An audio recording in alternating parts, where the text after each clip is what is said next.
Hey guys, if you enjoy any of my content, you can like, subscribe, hit the notification bell, and also comment down below your thoughts or ideas on any of my content. Thank you. Welcome. This is the Day Show, and I am Day Summers. Okay, I wanted to give my thoughts on the Jussie Smollett and Liam Neeson and all the things that are happening right now with, you know, race anger that's going on with the Jussie Smollett situation. I'm going to start with that. My opinions, and these are opinions, these are not factual or proven or receipts. These right now is just an opinion piece and just my thoughts. In the Jussie Smollett situation, everyone's so angry at him, saying, "Oh, he's lying, he's doing this, he's doing that." As I thought about it, I thought of it as a weird situation, a funny situation. Not funny as in, haha, he got hurt, or, people are to blame for it. But we know throughout the years there has always been situations where that have happened where, black people were falsely accused, and it's just weird to see that happening in this situation. You know, I knew right away when they were talking about the story that it was just too much in my opinion and in my thoughts. I thought, why would he be out there like that, and what's really the story behind it? Who's going to go out at that late at night just for a sandwich on that cold night, and just so happens another couple of people are out there with ski masks on, and they're talking about their MAGA people or whatever, and they're white, and like, that's Chicago. And I just think he had, in my opinion, maybe he was out there doing something and he got caught up, and it could be what some people are saying, he got a little caught out, and that happens. Ain't nothing wrong with that. That happens. So you can't fault him or look down on him. None of that is really, that's cool. That happens to people. And I think, maybe when it happened to him, I guess maybe he just was like, forget it. I'll just blame someone else for it, And it just so happened, maybe he saw, I don't know what he saw, and he just said, well, okay, I'll just say everybody, it was the white man, And I think maybe, or else something a little more worse. Maybe someone saw it and thought of it as an opportunity to make some sort of a publicity stunt, or some sort of thing that where people could rally around him in his show or something like that, because you don't want to let a good beating go undone, right? Unrewarded, right?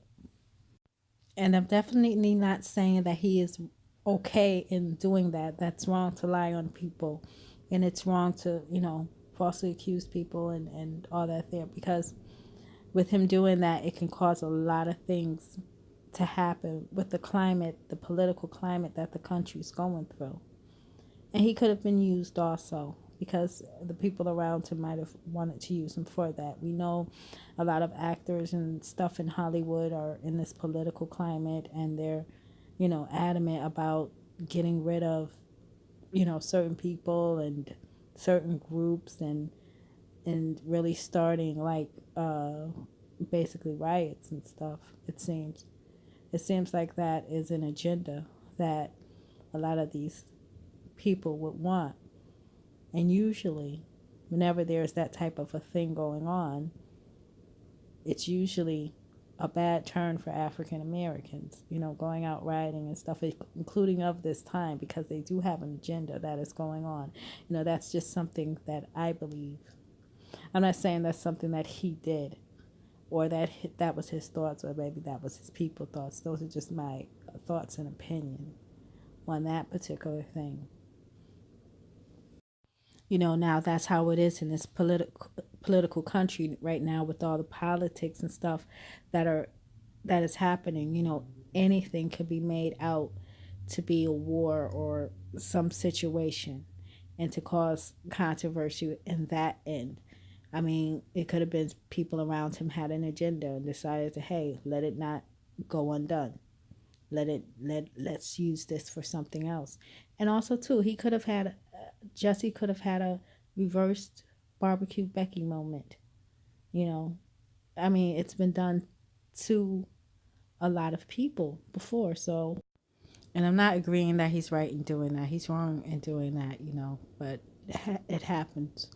I do think that it's wrong, though, that it might be an influence that's around him that would hype this more up, and they would do that for the political rivalry and for maybe, I don't know, more.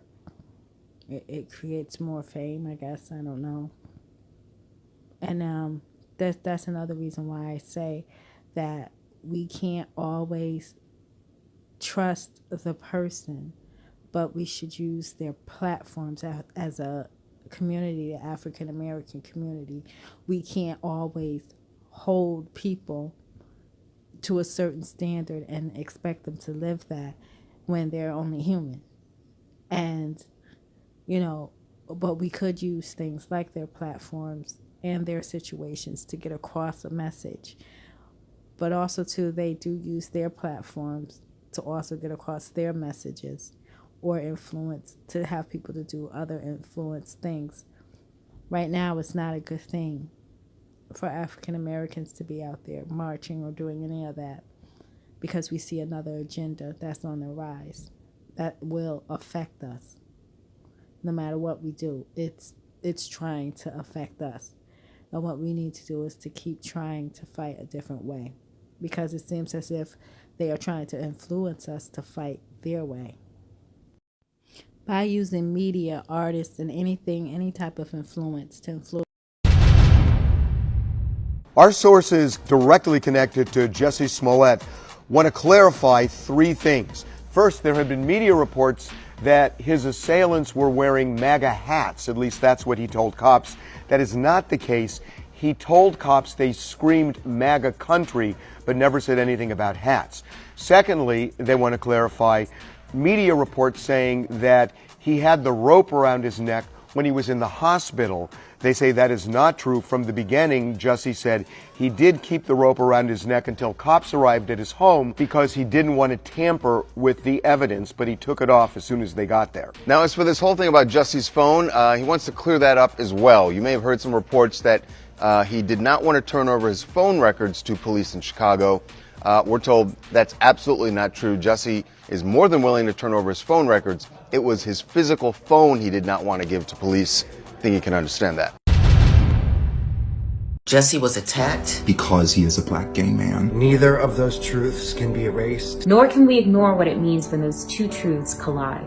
To live at the intersection of racism and homophobia means black survivors of anti-LGBTQ hate violence are 1.3 times more likely to experience police violence than their non-black counterparts. They are twice as likely to experience any physical violence. Twice as likely to experience discrimination. and 1.4 times more likely to experience threats and intimidation during acts of violence. Your experiences cannot be erased. Our truths cannot be erased. Our lives must not be erased. We will not be erased. We will not be erased. We will not be erased.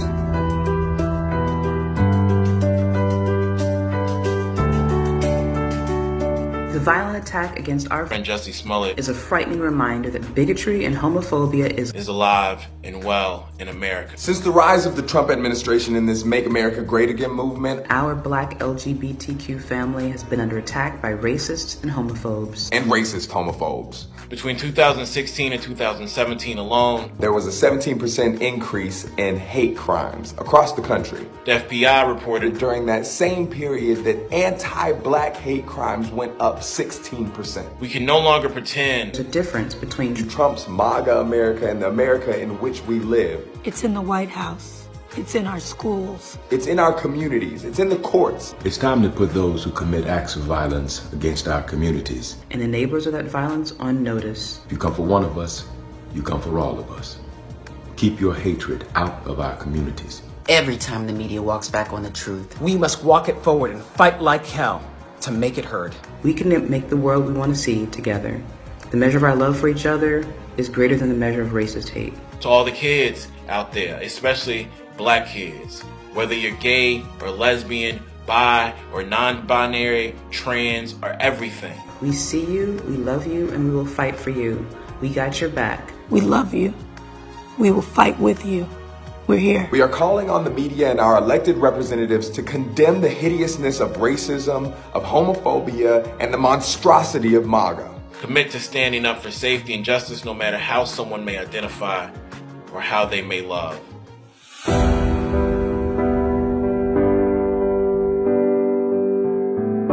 Jussie's experience is sadly not unique in today's America. At GLAAD, we send our love to our friend Jussie, who is a champion of LGBTQ acceptance and racial justice. We may not know their name, but there are many more people who live under the threat of violence simply for being and embracing who they are. We will not stop fighting for justice.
That last clip you guys heard was Liam Neeson, what he was saying to the journalist.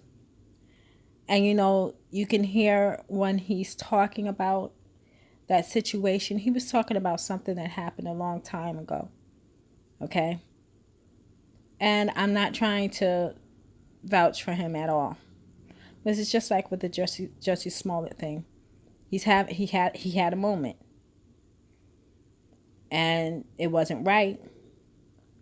But then when you think about, but he did do the unspeakable thing and really, really said what was on his mind and what was his thoughts were. And when you think about it, how he went ahead and he blamed all black people for what happened to his friend. And that's a real big thing that we have to look at. It's like when the anger happened, you know, he had that moment.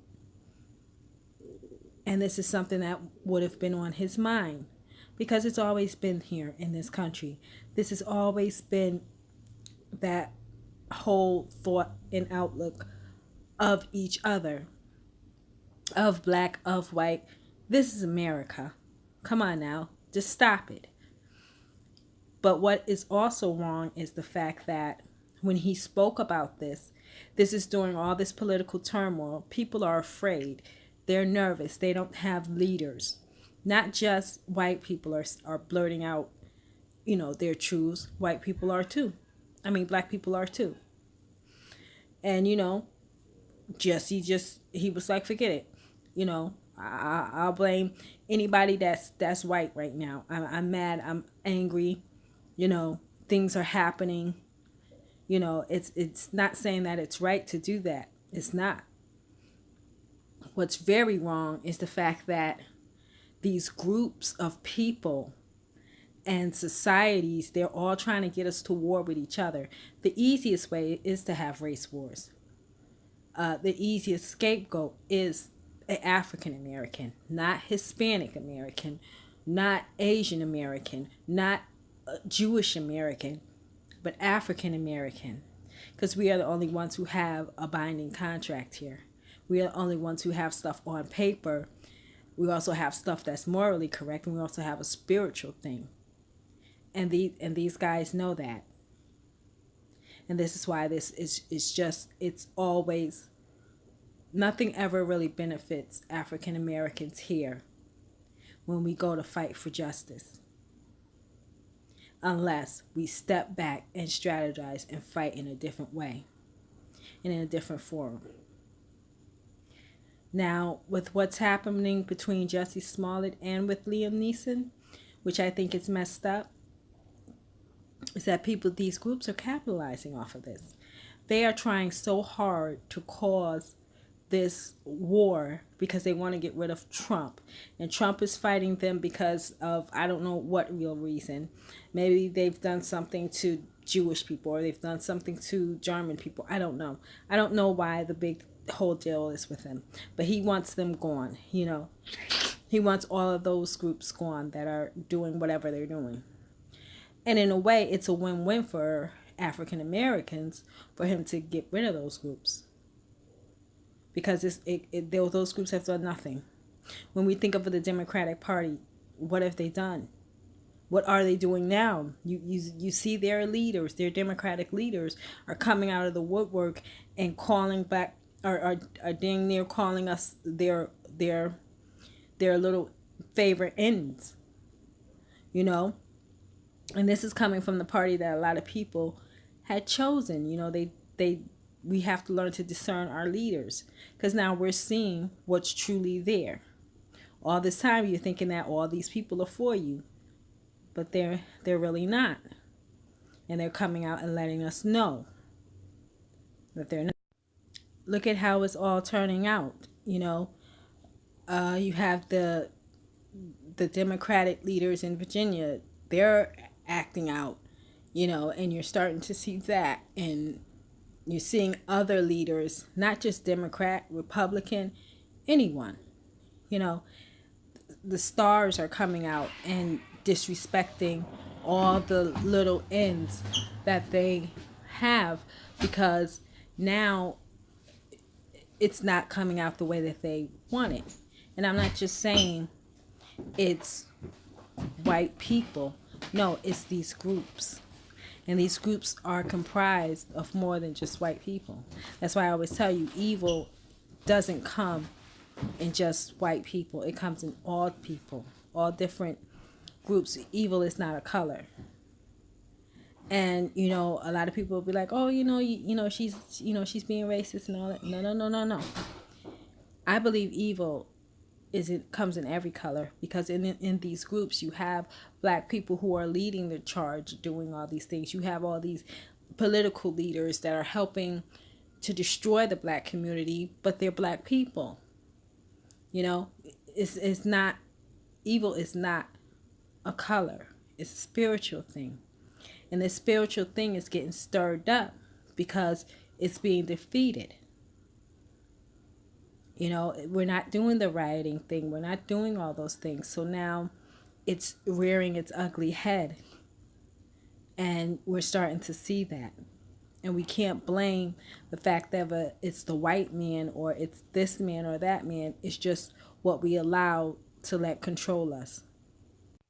I don't think it's a white people or black people thing that's trying to take over. I think that it's a spiritual thing that we can't see, and that we need to come together and try to figure this out. We have to at least talk about our differences and how we feel so that we can attack this problem. I don't know. What do you guys think? What are your thoughts about this? Remember, you can like, comment, subscribe, hit the notification bell to get notification of my contents. And I would love to hear what you guys have to say. Until then, I'll talk to you then.